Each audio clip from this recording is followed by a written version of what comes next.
Village computer এডুকেশনে আপনাদেরকে স্বাগত। আশা করি আপনারা সকলে ভালো আছেন।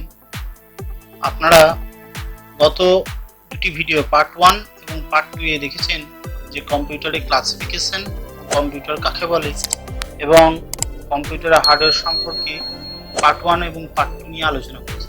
আজকে আমরা কম্পিউটারে নোটপ্যাড কি এবং নোটপ্যাডে কিভাবে কাজ করে সেই নিয়ে আলোচনা করব।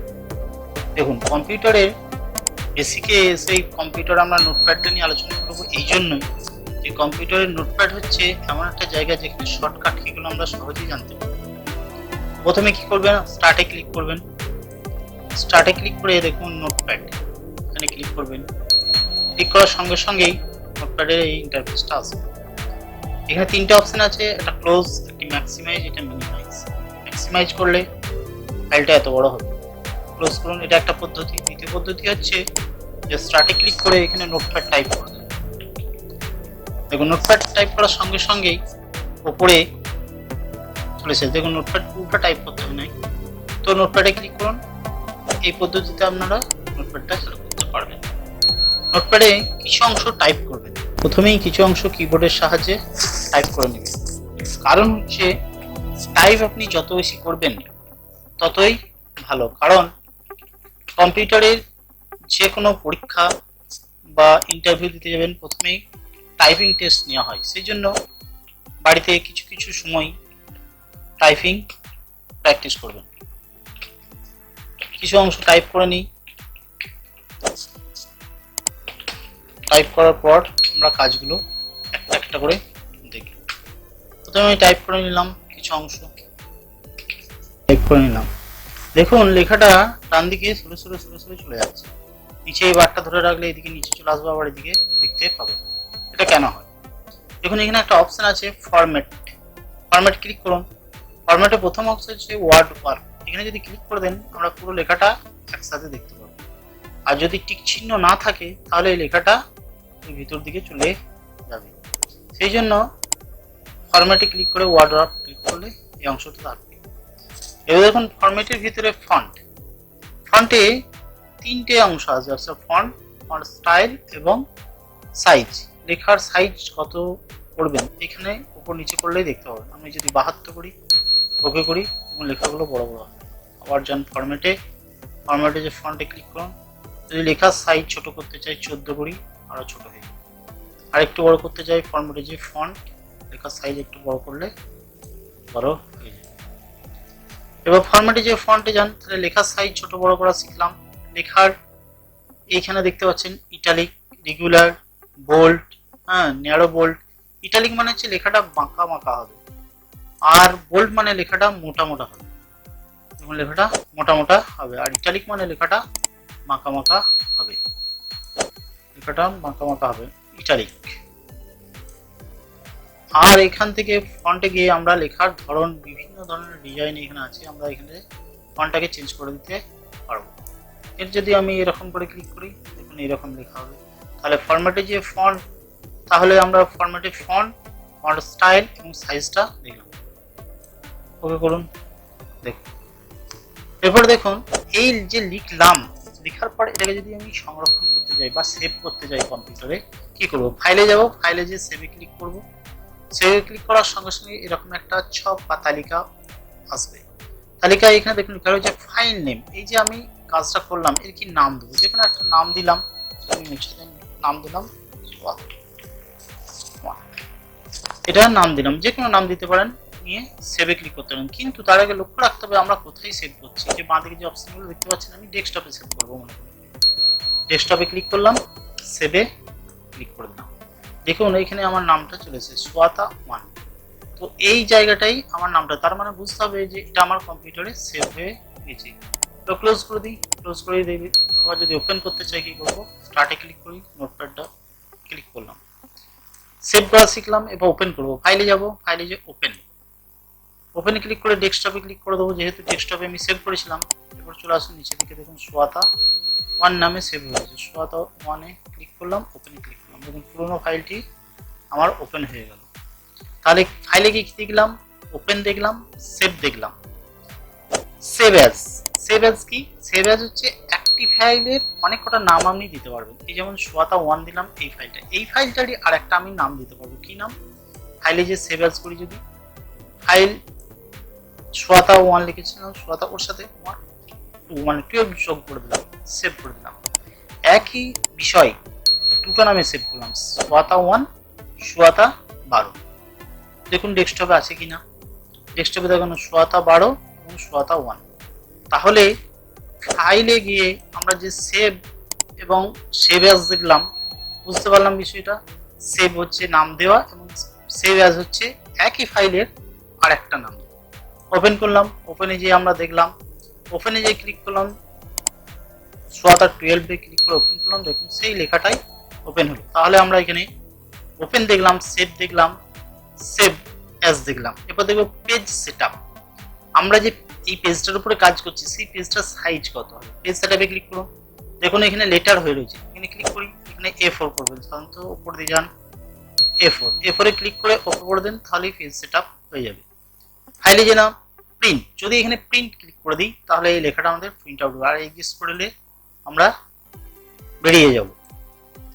তাহলে ফাইলে গিয়ে আমরা কি দেখলাম, ফাইলে গিয়ে ওপেন দেখলাম, সেভ দেখলাম, সেভ অ্যাজ দেখলাম, পেজ সেটআপ দেখলাম, এক্সিস্ট দেখলাম। এবার দেখুন নিউ। আমরা কোনো পেজে কাজ করার পর যদি নিউ নিই তাহলে কি হবে, নিউ ক্লিক করলে আমরা নতুন একটা পেজ পেয়ে যাবো। এখানে আমার নামটাও চলে গেছে, তার মানে এটা একটা নতুন পেজ, এখানে আমরা নতুন কাজ করতে পারবো। আর ফাইলে যে ওপেন করলে পুরনো ফাইলকে আমরা ওপেন করতে পারবো। তাহলে ফাইল সম্পর্কে আমাদের ধারণাটা এলো। ফাইলের ভিতরে কি কি আছে, নিউ আছে, ওপেন আছে, সেভ আছে, সেভ অ্যাজ আছে, পেজ সেটআপ আছে, প্রিন্ট আছে, আর এক্সিস্ট। এবারে এডিট। এডিটে দেখুন এখানে অনেক অপশন আছে, তার মধ্যে কি undo, cut, copy, paste, delete, find, find next, replace, go to, select all, time and date. তো সিলেক্ট অল যদি সিলেক্ট করি তাহলে গোটাটাই পছন্দ হলো। এবার এডিটে গেলাম, এডিটে যদি ডিলিট করে দিই তাহলে গোটাই মুছে যাবে। এবার এডিটে যদি আনডু করি আবার চলে আসবে। তাহলে কি শিখলাম, এডিটে গিয়ে সিলেক্ট অল শিখলাম, সিলেক্ট অল মানে পছন্দ করলাম গোটাটাই, আর এডিটে গেলাম ডিলিট করে দিলাম। আবার যদি ফিরে পেতে যাই কি করবো, এডিটে যে আনডু করবো। এবার ইচ্ছা গেল যে আমি পুরোটা ডিলিট করবো না, এখান থেকেই নিচেটা ডিলিট করবো, তাহলে কি এখান থেকে মাউস দিয়ে টিপে ধরে সিলেক্ট করতে হবে, এডিটে যেতে হবে, এডিটে যে ডিলিট করলে ওই অংশটাই মুছবে যে অংশটা আমরা পছন্দ করেছিলাম, সিলেক্ট করেছিলাম। তাহলে এডিটে গিয়ে আনডু করলাম, আবার চলে আসবে।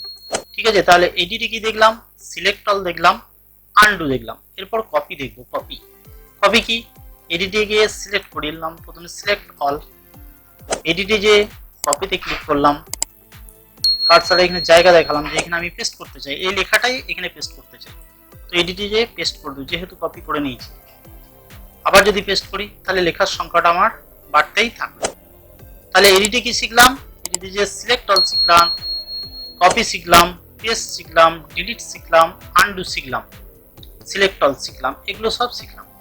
আর ফরম্যাটে কি শিখলাম, ফন্ট শিখলাম, ফন্টে লেখার ধরন চেঞ্জ করা শিখলাম, লেখার সাইজ ছোট বড় করে শিখলাম, ইটালিক বোল্ড শিখলাম। ওকে, এডিটে যে এবার দেখবো ফাইন্ড। ফাইন্ড মানে খুঁজে বার করা, কোনো শব্দকে আমরা যদি খুঁজতে চাই কিভাবে খুঁজবো। ফাইন্ডে ক্লিক করলাম, ফাইন্ডে ক্লিক করার সঙ্গে সঙ্গে আমাদের এই ছকটা এলো, এই ছকটার ভিতরে যে এই মাত্রাটা ধরে আপনি সরাতে পারবেন, যেখানে খুশি হেডটাকে ধরে যেখানে খুশি সরাতে পারবেন।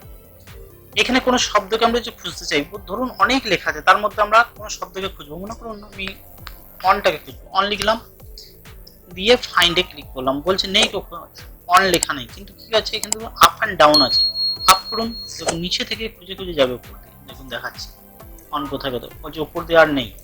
ডাউন করুন, উপর থেকে নিচে নিচে খুঁজে আসবে। এক কথায় ফাইন্ডের কাজ হচ্ছে কোনো ডকুমেন্টস কোনো কিছু খুঁজতে গেলে এডিটে যে ফাইন্ডে ক্লিক করলেই এই ছকটার মাধ্যমে আপনি যা লিখবেন, যে শব্দটা এই লেখাটার মধ্যে আছে সেটা টাইপ করলে, ফাইন্ড নেক্সট করলেই শব্দটা খুঁজে বার করে দেবে কম্পিউটার অটোমেটিক।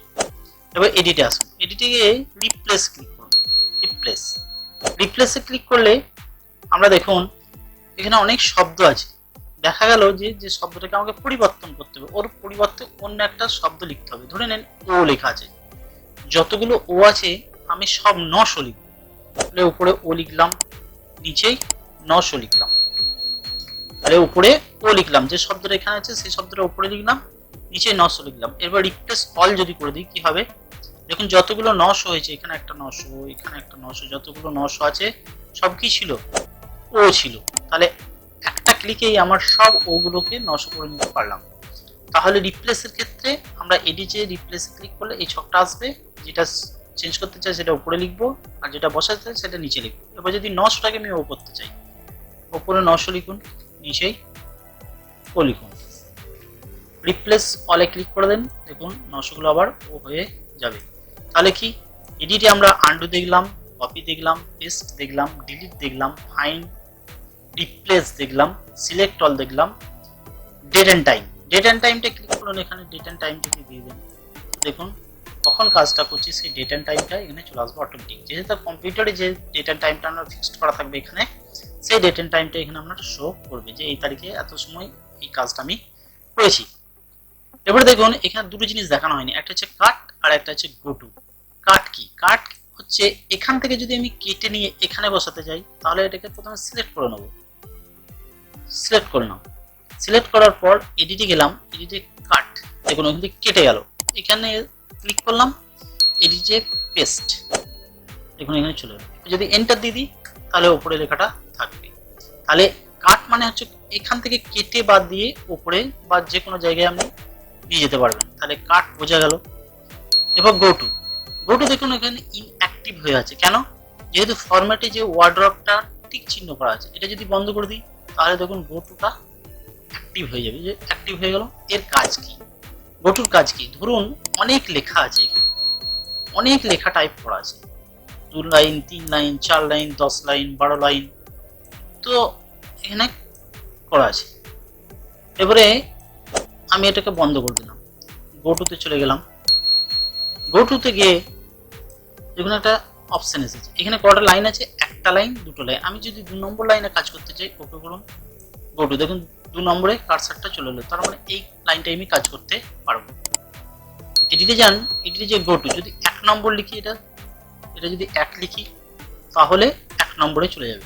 অতএব যদি অনেক লাইন থাকে, 10, 20, 30, 40, আমরা যদি গো টু এ যেয়ে এখানে সেই নাম্বারটা টাইপ করি এবং গো টু করি, আমার কার্সারটা সেখানে হাজির হয়ে যাবে এবং সেই লাইনটার উপরে আমি কাজ করতে পারবো। তাহলে বোঝাতে পারলাম যে undo, cut, copy, paste, delete, find, find next, replace, go to, select all, date and time. ফরম্যাটে ওয়ার্ড্রপ বুঝলাম, ফন্টে দেখলাম 3টে অপশন, এই 3টে বুঝেছি। ফাইলে গেলাম, ফাইলে new, open, save, save as, page setup, print, execute. তো এই কাজগুলো আমরা পুঙ্খানুপুঙ্খভাবে দেখানোর চেষ্টা করলাম। এরপর দেখুন সবচেয়ে গুরুত্বপূর্ণ কাজ, কি কাজ? সেটা হচ্ছে যে ফাইলে গেলাম, ফাইলে গিয়ে নিউ, ওপেন, সেভ, তার পাশেই দেখুন ডান দিকে কন্ট্রোল এন লেখা রয়েছে নিউ এ, ওপেনে কন্ট্রোল ও লেখা রয়েছে, সেভে লেখা রয়েছে কন্ট্রোল এস, প্রিন্টে লেখা রয়েছে কন্ট্রোল পি, এডিটে দেখুন আন্ডুর পাশে কন্ট্রোল জেড, কাটের পাশে control X, copy control C, paste control V, ডিলিটে ডিলিট লেখা রয়েছে, ফাইন্ডে control F, find next F3 লেখা রয়েছে, রিপ্লেস কন্ট্রোল এইচ, গো টুতে কন্ট্রোল জি, সিলেক্ট অলে কন্ট্রোল এ, টাইম অ্যান্ড ডেটে F5। এই যে শর্টকাট কিগুলো লেখা রয়েছে, এগুলো কিবোর্ডের মাধ্যমে আপনি কাজগুলো করতে পারবেন যদি মাউস না ব্যবহার করেন, এবং দ্রুত কাজ সম্পন্ন করার জন্য এই শর্টকাট কিগুলো অবশ্যই মুখস্থ হতে হবে। দেখুন কন্ট্রোল এ যদি করি আমি, এই যে কিবোর্ডে আমি কন্ট্রোল এ দাবালাম, সঙ্গে সঙ্গে দেখুন এটা সিলেক্ট হয়ে গেলো, কিবোর্ডে আমি ডিলিট করে দিলাম, মাউস হাত দিন। এবার যদি ফিরে পেতে যাই কন্ট্রোল জেড করুন, কন্ট্রোলটাকে টিপে ধরে থাকবেন, জেড দাবাবেন, আবার চলে আসবে। তাহলে কি হলো, আমি শর্টকাট কি এর মাধ্যমে এই কাজগুলো করলাম। এডিটে যে দেখুন সিলেক্ট অল মানে কন্ট্রোল এ, এবার যদি আমি কন্ট্রোল এটাকে দাবাই, কন্ট্রোল এ, দেখুন পুরোটাই সিলেক্ট হয়ে গেল, এটা কিবোর্ডের মাধ্যমে করলাম, ডিলিট করে দিলাম। এবার আন্ডু আছে, আন্ডু কি? আন্ডু, আন্ডু কন্ট্রোল জেড, যদি কন্ট্রোল জেড দাবাই তাহলে দেখুন আন্ডু হয়ে যাবে। তো এই শর্টকাট কিগুলো যদি মুখস্থ করে নেন বা মনে রাখতে পারেন, তাহলে কাজ খুব তাড়াতাড়ি করতে পারবেন। সেই জন্য ফাইলে যাবেন, দেখবেন control N, control O, control S, control P, এডিটে control Z, cut, copy, paste, সব শর্টকাট কিগুলো ডান দিকে লেখা আছে। আশা করি এই ভিডিওটা ভালো লেগে থাকে। যদি ভালো লেগে থাকে তাহলে অবশ্যই লাইক, কমেন্ট করবেন এবং চ্যানেলটিকে সাবস্ক্রাইব করবেন।